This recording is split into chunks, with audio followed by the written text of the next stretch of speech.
notre sous-région doit demeurer au cœur du processus de règlement de la crise centrafricaine.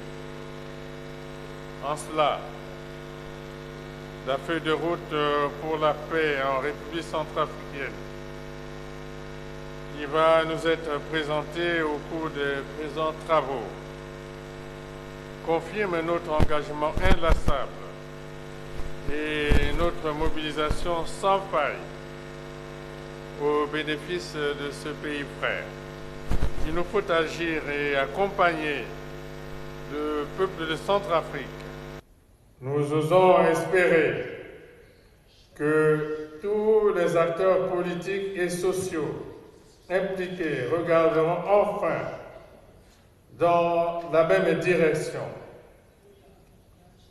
en bannissant les rancœurs, les haines, les divisions et les velléités identitaires des séparatismes. Nous n'insisterons jamais assez sur cette condition permissive essentielle, puisqu'il faut, pour l'ensemble des composantes concernées,